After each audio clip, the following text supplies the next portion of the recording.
अस्सलाम वालेकुम जी, hope so you all are fine and very well. तो आज ही हम अपना एंडोक्राइन पैथोलॉजी से रिलेटेड जो है लेक्चर स्टार्ट करने जा रहे हैं। होप सो कि ये भी बहुत जल्द ख़त्म कर दूँ। लेकिन जो आज का जो लेक्चर होगा वो बिल्कुल ही छोटा-सा माइनर सा होगा, हार्डली कोई 10 टू 15 मिनट्स का होगा। तो यूँ कह लें कि वार्म अप के लिए हम तैयार हो रहे हैं कि हमने एंडोक्राइन पैथोलॉजी करनी है। तो आज बड़ा छोटा-सा टॉपिक हो गया, 2 टॉपिक होंगे इसमें, ठीक है जी। The first one is what is diabetes insipidus. Physiology जब हमने की थी उसमें भी हमने थोड़ा बहुत किया था, ठीक है। और जो सेकंड होगा वो होगा हाइपोपिट्यूटरिज्म, ठीक है। इसके बारे में भी हमने थोड़ा बहुत कर लिया था जब हम फिजियो कर रहे थे। तो आज जो है हम बाकायदा एंडोक्राइन पैथोलॉजी स्टार्ट करने जा रहे हैं। तो जो आज का फर्स्ट टॉपिक है वो है, सबसे पहले जो है वो डायबिटीज़ इन स्पाइडर्स है जी, ठीक है जी। तो डायबिटीज़ इन स्पाइडर्स जब मैं फिजियो करवा रहा था तो उसमें मैंने आपको एक अच्छे वे में एक्सप्लेन किया था कि इसका मतलब क्या होता है। तो जो वर्ड डायबिटीज़ है ना, इसका मतलब है एक्सेसिव यूरिनेशन, ठीक है जी। और वर्ड इन स्पाइडर्स का मतलब है, अगर यहाँ पर डायबिटीज मेलाइटस आ जाए, जो शुगर का मरीज होता है, तो मेलाइटस का मतलब होता है शुगर सीन इन यूरिनेशन। चूंकि यहाँ पर इन स्पाइडर्स है तो इन स्पाइडर्स का मतलब है another electrolyte rather than glucose. तो यहाँ पर जो डायबिटीज इन स्पाइडर्स में हमें देखने को मिलता है वो सोडियम देखने को मिल सकता है, ठीक है जी। अब ये जो डायबिटीज इन स्पाइडर्स है, ये है क्या? तो डायबिटीज इन स्पाइडर्स ये ऐसी डिजीज है जिसमें आपका जो एंटी डायूरेटिक हार्मोन है ना जी, वो बनता ही नहीं है, ठीक है। तो इसका काम क्या है? इसका काम ये है कि एंटी मतलब against diuretic water, hormone hormone, ठीक है। ये वाटर की रिटेंशन करवाता है। तो जब ये हार्मोन नहीं होगा, ठीक है जी, तो जो वाटर की रिटेंशन होनी होती है हमारी कलेक्टिंग ट्यूब्यूल्स में, वो नहीं हो पाएगी, ठीक है जी। अब ये जो डायबिटीज इंस्पाइटस है, इसकी फर्दर टू टाइप्स हैं। The first one is central diabetes insipidus and the second one is nephrogenic diabetes insipidus. अब ये जो एडीएच है ना, ये खास रिसेप्टर्स पर काम करता है, ठीक है जी। ये एडीएच वी1 पर भी काम करता है, वी2 पर भी काम करता है। जो वी1 है ये प्रेजेंट होते हैं आपकी वेसल्स पर, ठीक है। वी2 प्रेजेंट होते हैं आपकी किडनी के कलेक्टिंग ट्यूब्यूल्स पर। अब वी2 को आप इस तरह से याद रख सकते हो कि आपकी किडनीज जो है वो दो हैं, ठीक है। तो वी2 जो कहाँ है, प्रेजेंट है किडनीज में। अब जो सेंट्रल डायबिटीज इंस्पाइटस है, इसमें होता क्या है कि इसमें आपका जो एडीएच है वो सिरे से ही नहीं बन रहा होता। तो you can say ADH is absent, ठीक है। लेकिन नेफ्रोजेनिक डायबिटीज इंस्पाइटस में क्या होता है कि आपका एडीएच जो है वो तो बन रहा होता है, but due to mutation in V two receptors, mutation in V two receptors, ये एडीएच जो है ये इन वी टू रिसेप्टर्स पर जाकर काम नहीं कर पाता। तो जब वी टू रिसेप्टर ही काम नहीं करेंगे, ठीक है जी, तो वो जो उसका एक्शन है एडीएच का, despite of normal level of ADH, तो ये जो है वाटर रिटेंशन नहीं होगा, that will leads to the polyuria, ठीक है जी। एडीएच सेंट्रल डायबिटीज इंस्पाइटस में कौन कौन सी काजेज हो सकती हैं? ब्रेन इंजरी हो सकती है, ठीक है जी, ब्रेन इंजरी हो सकती है, ट्रॉमा हो सकता है, ट्रॉमा टू ब्रेन हो सकता है, एक्सेट्रा एक्सेट्रा, ठीक है। नेफ्रोजेनिक में सबसे पहले तो आपने ये याद रखना है कि जेनेटिक म्यूटेशन हो सकती हैं, ठीक है जी। हाइपरकैल्सीमिया हो सकता है जिसकी वजह से जो है वो एडीएच वी2 में उसकी जो एबिलिटी है सेंस करने की एडीएच की, वो रिड्यूस हो सकती है, ठीक है जी। यहाँ पर एक इम्पोर्टेंट बात याद रखनी है, डेमेक्लोसाइक्लिन, डेमेक्लोसाइक्लिन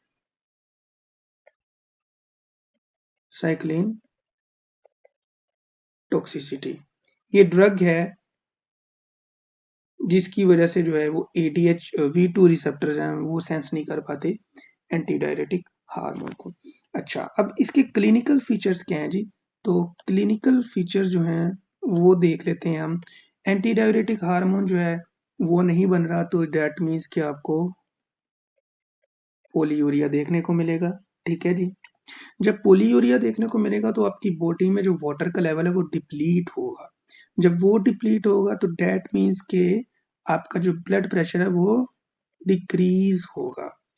जब ब्लड प्रेशर डिक्रीज होगा वैसे भी आपकी बॉडी में वाटर का वॉल्यूम जो है वो डिक्रीज है, तो आपको अर्ज होगी प्यास की। तो आप यूं कह सकते हो कि इंक्रीज थ्रस्ट सेंसेशंस, ठीक है जी।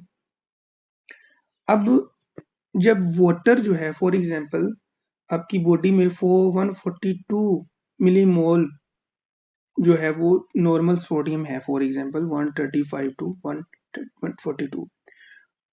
अब ये अकॉर्डिंग टू 100 ml के अकॉर्डिंग है, जस्ट एज्यूम।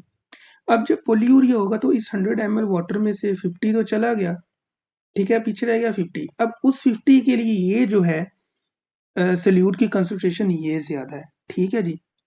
तो that will lead to the hypernatremia, you hypernatremia भी कह सकते हो, ठीक है जी। तो जब आप इन्वेस्टिगेशंस करोगे तो इन्वेस्टिगेशन में आपको क्या नजर आएगा, इंक्रीज ओस्मोलैलिटी, ओस्मोलैलिटी। क्यों? क्योंकि excessive urination leads to decrease water in the body as compare to the solute concentration, ये जो मैंने ऊपर आपको बात बताई, ठीक है जी। तो जिसकी वजह से आपका जो ओस्मोलैलिटी है वो इंक्रीज हुई हुई होती है। दूसरी इन्वेस्टिगेशन आप यूं देखते हो कि एडीएच का लेवल देखते हो, आप देखते हो कि ADH level, if there is a normal ADH level then this diabetes insipidus is of nephrogenic origin, ठीक है। If there is a normal, ठीक है, नॉर्मल। और अगर एब्सेंट है तो दैट मीन्स के सेंट्रल डीआई है जी, ठीक है। तो ये था डायबिटीज इंसिपिडिस से रिलेटेड। इसका ट्रीटमेंट ये है कि आप इसको एंटी डाययूरेटिक हार्मोन जो है उसका एनालॉग देते हो, जिसका नाम है डेस्मोप्रेसिन, ठीक है। अब ये जो डेस्मोप्रेसिन है ये बेसिकली वर्क करता है if there is a central diabetes insipidus, because of इसमें तो हार्मोन नहीं बन रहा होता लेकिन V2 रिसेप्टर मौजूद होते हैं, प्रेजेंट होते हैं, नॉर्मली वर्क कर रहे होते हैं। तो जब आप बाइट से डेस्मोप्रेसिन या एनालॉग दे दोगे एडीएच का तो वो काम करेगा, लेकिन नेफ्रोजेनिक में आप डेस्मोप्रेसिन दोगे तो वो काम नहीं करेगा, because of there are mutant variants of the V2 receptors. आप जितना मर्जी उसको डेस्मोप्रेसिन दे दो, क्योंकि डायबिटीज चूंकि एडीएच जो है वो नॉर्मली बन रहा है लेकिन V2 रिसेप्टर पर काम नहीं कर रहा। तो यू कैन से कि डायबिटीज इंसिपिडिस जो कि सेंट्रल ओरिजिन है, मतलब कि आपके ब्रेन की वजह से कोई इंजरी है या ट्रोमा है उसकी वजह से एडीएच नहीं बन रहा, then you have to go for desmopressin, ठीक है। लेकिन अगर नेफ्रोजेनिक है then you have to go for pre, ठीक है जी। तो ये काम आपने करना है। अगला टॉपिक है हमारा जी, वो है हाइपोपिट्यूटरिज्म।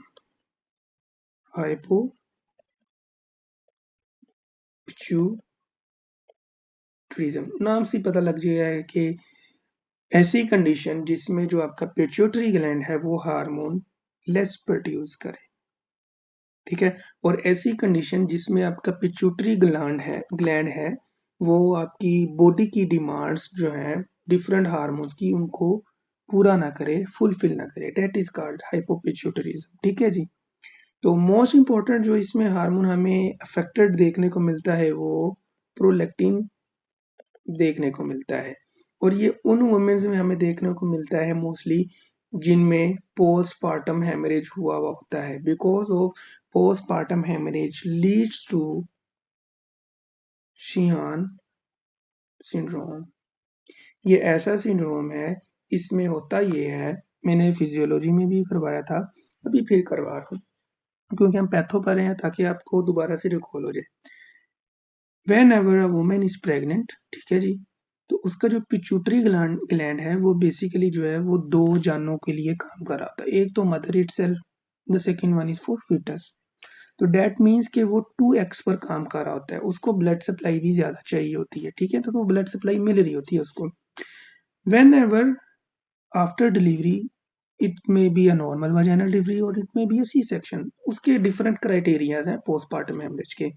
इफ वजाइनल डिलीवरी है तो अगर 500 ml से ज्यादा ब्लड लॉस हो तो that is called postpartum haemorrhage due to normal delivery, ठीक है। और अगर 1000 ml से ज्यादा ब्लड लॉस हो इन सी सेक्शन, ठीक है, तो इसको भी हम पोस्टमार्टम हेमरेज कहते हैं। अब होता ये है कि जब एक मैसिव अमाउंट में ब्लीडिंग होती है तो वो जो आपकी पिट्यूटरी ग्लैंड को एक ज्यादा काम करने के लिए ब्लड चाहिए हो रहा होता है। अब पिट्यूटरी ग्लैंड ने डिलीवरी के बाद फौरन ही तो नहीं ना आपने नॉर्मल स्पीड पे आना, ठीक है, वो 2x पे ही काम कर रहा होगा, वो ऐसा ऐसा 1x पर शिफ्ट होगा। तो होता ये है कि ये जो ब्लड है ये डिक्रीज हो जाता है, तो जब डिक्रीज हो जाता है blood, that will lead to decrease blood supply to the pituitary gland. तो वो जो पिट्यूटरी ग्लैंड है वो अंडर वर्क हो जाता है जी, ठीक है जी। फिर होता ये है कि वुमेन जो है वो आती है 1 हफ्ते बाद आती है, ठीक है जी, वो इन कंप्लेंट्स के साथ आती है कि डॉक्टर साहब I have no lactation any more. लेकिन हफ्ते तक जो था बड़ी अच्छे से लैक्टेशन हुई थी लेकिन अब नहीं हो रही। तो फिर आप हिस्ट्री पूछोगे कि आपकी डिलीवरी कैसे हुई तो वो कहेगी नॉर्मल थी या सी सेक्शन थी। फिर आप पूछेगे कि ब्लीडिंग क्या क्या थी, ब्लीडिंग कैसे थी, तो वो कहेगी तो वो मैसी ब्लीडिंग थी, ठीक है जी। तो ये सारी जब हिस्ट्री आप देखोगे तो आप, अगर आप सबको पता होगा कि which is the most probable cause, and you will mark your Sheehan syndrome, ठीक है जी, कोई मुश्किल नहीं, ठीक है जी। ये था सारा शियान सिंड्रोम के बारे में। इसके क्लिनिकल फीचर्स यही मैंने बता दिए ऊपर केस बनाकर कि failure to lactate menstrual irregularities में देखने को मिलती है, ठीक है। लॉस ऑफ लिबिडो देखने को मिलता है। हाइपोग्लाइसीमिया देखने को मिलता है because of due to decrease cortisol. आपका जो पिट्यूटरी ग्लैंड है वो ओवरऑल ही हाइपो पिट्यूटरिज्म की तरफ होता है, उसमें डिफरेंट हार्मोन्स भी सारे हार्मोन्स इफेक्ट होते हैं लेकिन मोस्ट इंपॉर्टेंटली जो है वो प्रोलैक्टिन होता है, ठीक है जी। डिजीनेस देखने को मिल सकती है, वर्टिगो देखने को मिल सकता है और मसल फटीग वगैरह वगैरह आपको देखने को मिल सकता है, ठीक है जी। इसका ट्रीटमेंट यही है कि आप हार्मोनल रिप्लेसमेंट थेरेपी देते हो, ठीक है जी। उसके बाद आ जाओ तो एक और डिजीज है उसके बारे में हम पढ़ चुके हैं कि empty sella turcica syndrome. What is empty sella turcica syndrome? Basically ये वो सिंड्रोम है, इसमें जो है आपकी जो बोन होती है, स्फिनोइड बोन होती है, उसमें एक यूं कह लो कि एक दब सा होता है, इसमें आपका पिट्यूटरी ग्लैंड भरा होता है, ठीक है। अब होता ये है कि एम्प्टी सेलर ट्रेसिका सिंड्रोम में होता ये है कि somehow due to any congenital reason, ठीक है, या आप यूं कह लो कि टेरेटोजेनिक फैक्टर्स, ये पिट्यूटरी ग्लैंड आपका होता ही नहीं है जी, ठीक है। तो जब आप एमआरआई करते हो तो ये एम्प्टी सेलर ट्रेसिका, ये जो दब होती है ना इसको हम सेलर ट्रेसिका कहते हैं जी, ठीक है जी, सफेद में। तो इसको हम फिर जब आप मेमोरी करते हो तो यहाँ पर ये खाली जगह होती है, तो that's why we called empty sella turcica syndrome. Basically ये जो पेशेंट्स होते हैं, बच्चे होते हैं, ये फेलियर टू थ्राइव होते हैं, ये नहीं रह सकते। लेकिन हम जहाँ तक कोशिश हो सकती है उनको भी हार्मोन रिप्लेसमेंट थेरेपी दे सकते हैं, लेकिन ये फेलियर टू थ्राइव है, ये इनकम्पेटिबल विद लाइफ नहीं होते, ठीक है जी। उसके बाद आ जाओ तो last of last but not the least, क्योंकि ये मैंने पहले भी बताया कि छोटी सी वीडियो होगी, तो अगली वीडियो में जो है हम जी वो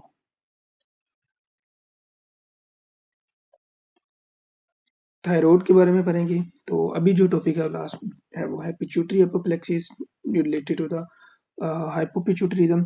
अच्छा, इसमें होता ये है कि ऐसी कंडीशन जिसमें पिट्यूटरी का हेमरेज हो जाता है due to the existing trauma. अब फॉर एग्जांपल कोई भी ब्लंट इंजरी हो या हेड इंजरी हो, उसमें कोई कोई भी इंजरी हो जो कि आपके दिमाग को ट्रोमाइज करे, ठीक है, या एग्जिस्टिंग ट्रॉमा हो जिसकी वजह से हैमरेज हो जाए, तो जब हैमरेज होता है तो वो पिट्यूटरी को डैमेज कर सकता है जी, ठीक है जी। और maybe in pituitary there is a haemorrhage due to the existing trauma, ठीक है। तो होता ये है कि उससे आपको that will lead to the sudden onset of headache, sudden onset of headache होता है जी, ठीक है। विजुअल इम्पेयरमेंट इसमें होते ही होते हैं जी। विजुअल इम्पेयरमेंट दो तरह के होते हैं इसमें, बाई टेम्पोरल हेमिएनोपिया होता है जी। First one is bitemporal hemianopia होता है जी। ये bitemporal hemianopia is due to the optic nerve injury, ठीक है जी, CN2। और ये बाइटेम्पोरल हेमिनोपिया आपको पिट्यूटरी एडिनोमा में भी देखने को मिलता है। यहाँ पर एक और बात ये लिख लो, also seen in pituitary adenoma, PA, ठीक है जी। एक तो ये डिफेक्ट हो गया आपका विजुअल इम्पेयरमेंट में, एक आपको डेप्लोपिया देखने को मिलता है due to oculomotor nerve injury, ठीक है जी। Diplopia due to cranial number 3 injury, ठीक है। और इसके साथ जो है आपके फीचर्स होते हैं, कौन सी फीचर्स ऑफ हाइपोपिट्यूटरिज्म, इसका भी ट्रीटमेंट वही है जी। इसका ट्रीटमेंट है हार्मोनल रिप्लेसमेंट थेरेपी। इंशाल्लाह हम जब मेडिसिन देखेंगे उसमें हम इंशाल्लाह इनको देखेंगे कि इनकी ट्रीटमेंट जो है, इन्वेस्टिगेशंस क्या है, डायग्नोसिस कैसे कर सकते हैं, ये हम उसमें देखेंगे। चूंकि अभी हम सिर्फ पैथो पे रहे हैं तो इसमें features, clinical symptoms etcetera etcetera, इनको देखकर हम वाइंड अप करेंगे, ठीक है जी। तो ये जो था जी आज का topic, hope so you understand very well. और इसके बारे में हाइपोपिट्यूटरिज्म पढ़ लिया हमने, ठीक है जी, डायबिटीज इन स्पाइडर्स पढ़ लिया। तो ये जो टॉपिक्स हैं इनको आप देखा करो जाकर, ठीक है। आप इनको बुक से पढ़ा करो, फर्स्ट एड यूज कर लो, कोई भी बुक उठा लो, सब बुक्स अच्छी हैं। तो आप इनको जाकर एक बार लाजमी देखा करो। मुझे दीजिए नेक्स्ट वीडियो तक के लिए इजाज़त। अपनी दुआ में हमेशा याद रखें। अल्लाह हाफिज़।